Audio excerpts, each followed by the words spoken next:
Hello, today I want to give you a quick devotion by John Maxwell's Devotion for Leaders. So, this is scripture, Christian based devotion for leadership. Everybody's a leader. So, today, May the 10th, it says, Create an inner circle. The scripture for today. Now, these were the heads of mighty men whom David had, who strengthened themselves with him in his kingdom, with all Israel, to make him the king according to the word of the Lord concerning Israel. First Chronicles 11, verse 10. Now, this is what he says, John Maxwell. There are no Lone Ranger leaders. If you're alone, you're not leading anybody. Examine the way David put together the core people who made him great. So, the title of today's devotion is Create an Inner Circle.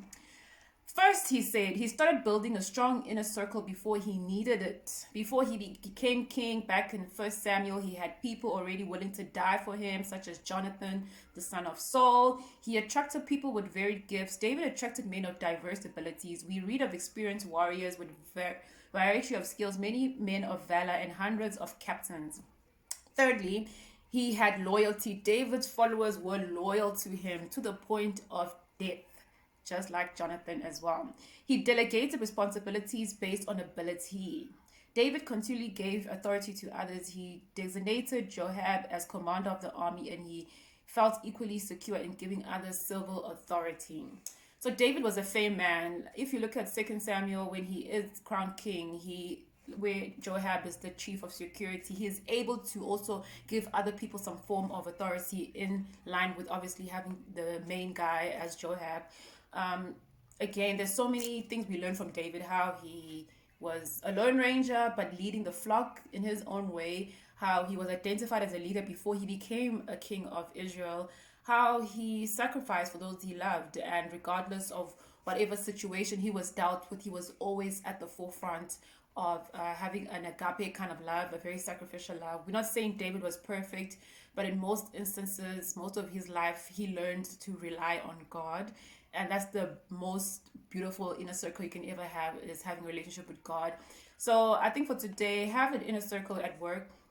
Well, obviously, not just at work, but at church, wherever you find yourself with a group of people, it's always great to have people who have diverse abilities, who have diverse strengths. You are able to say you are good at that. And that's why it's so important not to be jealous of other people's gifts. Those things come naturally to them, and they are beneficial to the world. So if you envy somebody's gift, and meanwhile that gift does not come to you naturally, what are you envying them for? You're just frustrating yourself.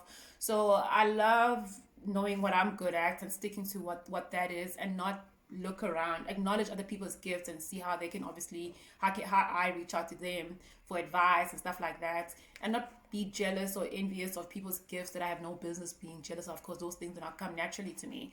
So I hope today you have an awesome day. Remember, guard your heart, because out of it flows everything. Okay, and stay strong. Remember, we are not wrestling against flesh. So when you go into the office, wherever you are going today, whatever vocation you're going today, remember, you are a child of God, and don't get lost in the hype of the day. Because sometimes we tend to get lost in the hype of the day, and we know our God has called us to focus on what we have. So my prayer is for energy, for zeal, for focus, and just have the right set of tools that will support you in doing that. So I hope you have an awesome day, and bye.